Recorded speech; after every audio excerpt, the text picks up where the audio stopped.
करके इस पर चर्चा करावें, जिससे शासन की मंशा आ जाए, वहाँ की वस्तुस्थिति आ जाए, हम लोग भी अपनी बात कह सकें। आप तो चतुर प्रधान आप बोलिए प्लीज, ग्राह्यता पर ही बोलिए प्लीज।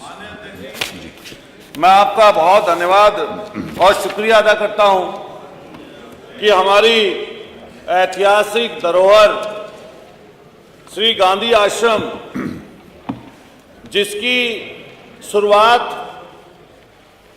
जिस समय देश गुलाम था उस समय जिस संस्था की शुरुआत हुई हो और जिसमें हमारे पुरखों का खून और पसीना लगा हो, ऐसी उस विरासत को, ऐसी उस संस्कृति को और ऐसे उस विभाग को बचाने की जिम्मेदारी न केवल उत्तर प्रदेश के आम नागरिक की है, बल्कि इससे ज्यादा सरकार की जिम्मेदारी मान्यवर बनती है।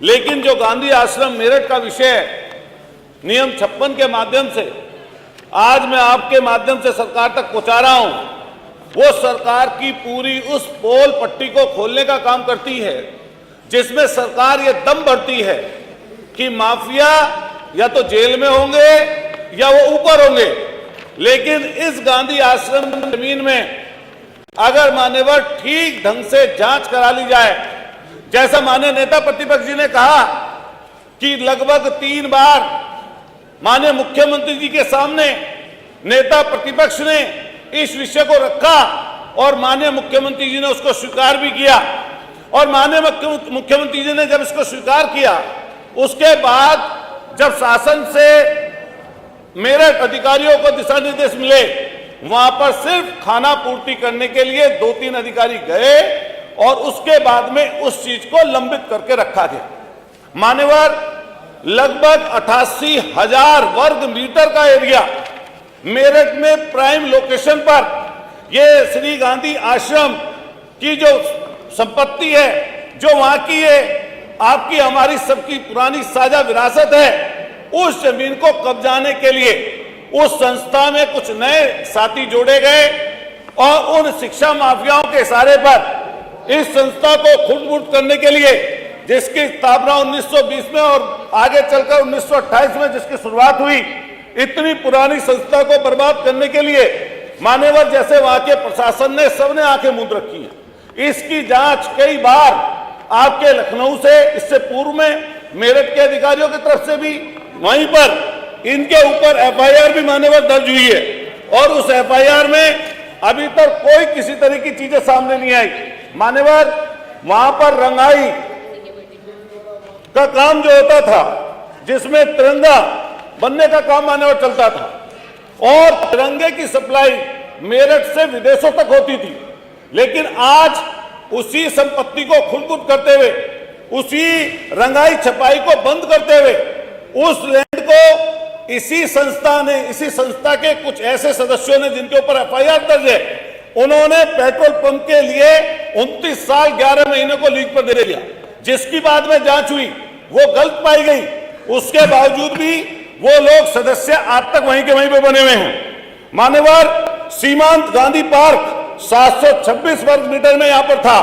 जो पार्क था मान्यवर, उसमें पेड़ थे, पौधे थे, सृष्टि को संरक्षित करने का पूरा वहां पर साधन मौजूद थे, लेकिन इन्हीं माफियाओं ने, भूमाफियाओं ने, जो सत्ता संरक्षित माफिया हैं और जो भारतीय जनता पार्टी का मात्र संगठन है, जिसका मैं नाम लूंगा तो कई लोग यहां पर चिल्लाने लगेंगे, लेकिन जो मात्र संगठन है उसके कुछ सदस्य उनके साथ मिलकर इस पूरी जमीन को खुद-बुद करना चाहते हैं। मान्यवर, भारत रत्न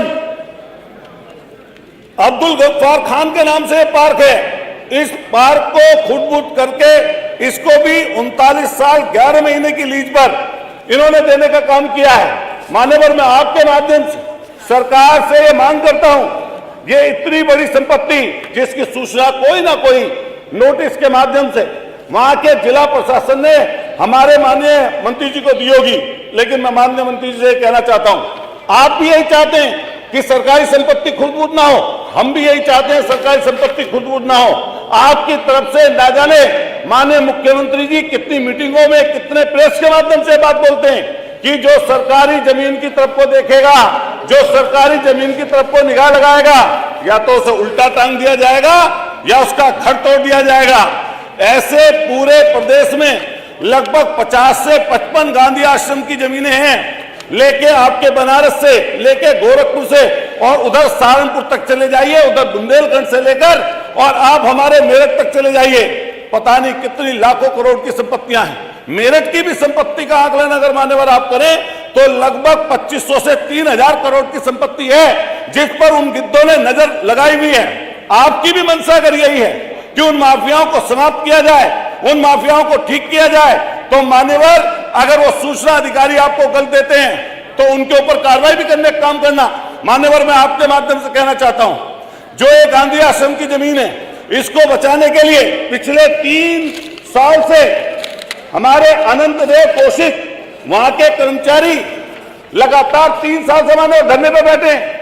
उनके टेंट को आग लगा दी गई।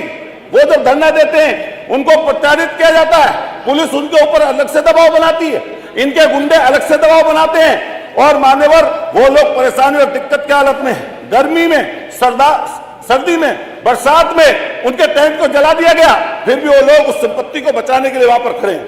तमाम सामाजिक संगठनों ने भी उसकी रक्षा करने का मान्यवर काम किया। तमाम सामाजिक संगठन इस पर जुड़े, हम लोग भी उनके लिए जाकर लड़े। यहां पर माननीय मुख्यमंत्री के सामने बात रखी गई, लेकिन मान्यवर अभी चीजें वहां पर सुधर नहीं रही है।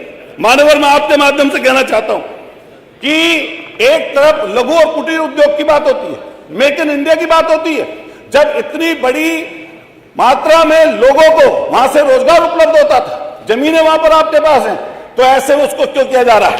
एक मान्यवर, इसके साथ साथ मेरे कई एक और विषय है गंभीर, मेरे इसमें इंगित है मान्यवर, इसी विषय पर बोलिए जो नोटिस सेंट्रल मार्केट का मान्यवर इसमें इंगित है। मेरठ की सेंट्रल मार्केट का विषय है मान्यवर, बताइए। मैंने आपको भी उसके बारे में जानकारी दी थी मान्यवर। यह बहुत गंभीर विषय है मान्यवर। 666/1 एक कंपाउंड था हमारा मेरठ, और मेरठ में खासतौर से मान्यवर शास्त्री नगर, मेरा घर भी उसके पास ही, और भी कई जनप्रतिनिधि वहां पर रहते हैं। उस मेरठ के शास्त्री नगर के आसपास 1987 में भयंकर दंगा हुआ था मान्यवर, जिसमें जान और माल की हानि हुई थी। भयंकर तरीके से लोगों का वहां से पलायन हुआ था।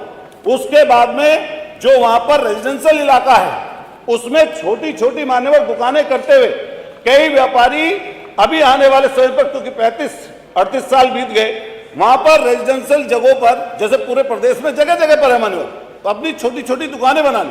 इसी तरीके से मान्यवर एक कंपाउंड था 660/6 में एक कंपाउंड था, जिसमें कुछ अपने वहीं के छोटे लोकल लोगों की व्यापारिक छोटे प्रतिष्ठान थे मान्यवर। उसमें 2014 में उसको गिराने के लिए बात कही गई। आवास विकास के लोगों की मौन स्वीकृति से, सारे अधिकारियों की मौन स्वीकृति से वो सारी दुकानें उनके सामने बनी है। लेकिन मान्यवर उसको फिर सुप्रीम कोर्ट पे लेके चला गया और उसको धराशायी कर दिया, बिल्डिंग को तोड़ दिया गया। हमने रोते बिलखते वहां पे लोगों को देखा मान्यवर, आपके पास भी वो जरूर तस्वीरें जरूर पहुंची होंगी, किस तरीके से मेरठ के और सेंट्रल मार्केट के व्यापारी परेशानी और दिक्कत में थे, और बहुत सारे लोगों ने उसमें प्रयास किया। मैं ये नहीं कहूंगा किसने प्रयास किया नहीं किया, लेकिन उसके बाद मान्यवर अब इससे बड़ा संकट वहां पर खड़ा हो गया। वहां पर एक कमेटी बनी मान्यवर, जब ये टूटा वहां पर कॉम्प्लेक्स, तो एक वहां पर कमेटी बनी जो वहां पर पहले कमिश्नर थे मौके पर, कमिश्नर के यहाँ पर भारतीय जनता पार्टी के अमित अग्रवाल विधायक, भारतीय जनता पार्टी के मेयर, वहां के अध्यक्ष, नगर आयुक्त सब इकट्ठे बैठे। उन्होंने मान्यवर कहा कि सेंट्रल मार्केट की शेष दुकानों को वर्तमान में नहीं तोड़ा जाएगा, क्योंकि इन्होंने क्या किया 1441 और दुकानों को मान्यवर नोटिस दे रखा है। कह रहे हैं कि सुप्रीम कोर्ट का आदेश है मान्यवर, और ये बिल्कुल वहां पर बैठकर मीटिंग में तय हुआ, बाकायदा साइन है मान्यवर सबके, कि शेष दुकानों को नहीं तोड़ा जाएगा। मास्टर प्लान में संशोधन के माध्यम से बाजार स्थिति का दर्जा दिया जाएगा और भू उपयोग परिवर्तन करके शुल्क भुगतान और सेटबैक आवश्यकताओं के अधीन आवास और विकास को प्रस्ताव 3 दिन में प्रस्तुत करेंगे। जैसे माननीय पूरे प्रदेश में माननीय मुख्यमंत्री जी ने भी कई बार कहा है कि कंपाउंडिंग करके पैसा लेकर वहां पर उसको रहने दिया जाएगा। दूसरी चीज मान्यवर, जिन दुकानदारों की इमारतें सर्वोच्च न्यायालय के विशिष्ट आदेशों के तहत ध्वस्त कर दी गई हैं। उन्हें भूमि खाली होने के बाद उसी स्थान पर अस्थायी दुकानें लगाने की अनुमति आवास विकास परिषद मेरे द्वारा दे दी जाएगी। माननीय संबंधित भूखंड स्वामित्व के विषय में दाखिल खारिज की प्रक्रिया, नवीन मानचित्र की स्वीकृति आदि देने की प्राथमिकता के आधार पर दिया जाए। मान्यवर उन्होंने बोला ही नहीं था। मान्यवर बहुत नहीं, वो कोई इशू नहीं बोला था, मतलब थोड़ी कि आप कुछ भी बोलते रहे। 1441 दुकानों का विषय है मान्यवर, और लगभग 1 लाख लोग मान्यवर प्रभावित हो रहे हैं। जब सरकार डबल इंजन की मान्यवर, जब सीबीआई के डायरेक्टर का कानून बनाकर सुप्रीम कोर्ट के आदेश को बदला जा सकता है, जब चीफ इलेक्शन कमिश्नर की नियुक्ति को चैलेंज करके जो संविधान पीठ ने तय किया, जिसको कि नेता प्रतिपक्ष भी होंगे, उसको बदला जा सकता है, तो मान्यवर ये 1 लाख व्यापारी, और इसमें स्पष्ट जो मेरे पास एप्लीकेशन आई है, इसमें स्पष्ट उसमें लिखा हुआ है कि ये पूरे के पूरे लोग भारतीय जनता पार्टी को वोट दिए लोग हैं। मान्यवर, तो इनके 441 प्रतिष्ठानों को बचाने का सरकार कोई काम करेगी, कोई नियम कानून लाएगी। मान्यवर, मैं आपके माध्यम से कहना चाहता हूं, ये एक लेटर जो उसकी तरफ से निकाला गया, जो कमिश्नर मेरठ की तरफ से, इनके जनप्रतिनिधियों की तरफ से, और इनके सब लोग वहां पर थे। इसके बाद में वहां पर लड्डू भी बटे, मान्यवर, आतिशबाजी हुई, और उसके बाद अब आज वहां पर 1000 से ज्यादा लोग धरना प्रदर्शन थे परसों तक। मैं आपके माध्यम से मान्यवर निवेदन करता हूं कि पूरी की पूरी सरकार इस पर मान्यवर ध्यान दे। पता कर लीजिए शास्त्री नगर जिस क्षेत्र, जिस इलाके का है, वहां पर कितने प्रतिशत आपको वोट दिए हुए लोग हैं, वो उसकी मदद हो। एक मान्यवर, मैं अपनी बात खत्म करते कहना चाहता हूं, इसी तरह के विषय पूरे प्रदेश में कई कई जगह चल रहे हैं। अभी बनारस का भी जिक्र हुआ है बीच में, अब ये इसमें मैं जिक्र कर रहा हूं मान्यवर, मैं जिक्र कर रहा हूं, उससे संबंधित चीजें हैं। बनारस का भी जिक्र हुआ, जिसमें बुलडोजर चला और बुलडोजर चल के मणिकर्णिका घाट भी टूट गया। माता इसमें नहीं आ रहा, आप क्यों डिले कर रहे हो? आप उसका उत्तर संबंधित है। सुनिए मान्यवर, इनकी सोच ऐसी है कि बुलडोजर से दीवारें गिर सकती हैं साहब, बुलडोजर से दीवारें गिर सकती हैं साहब, पर उम्मीदों के शहर में उम्मीदों के शहर यूं नहीं मिटाए जाते। याद रखना, जब आवाज उठती है मुस्लिमों की, तख्त भी हिलते हैं, फैसले बदल जाते हैं। तो मान्यवर, मैं आपके माध्यम से निवेदन करता हूं सरकार से कि श्री गांधी आश्रम की संपत्ति को खुर्द-बुर्द करने के लिए जो ये सरकार संरक्षित लोग हैं वो, और सेंट्रल मार्केट से संबंधित लोग हैं, जितना टाइम मांगा उससे ज्यादा सरकार का। बैठिए माननीय मंत्री जी।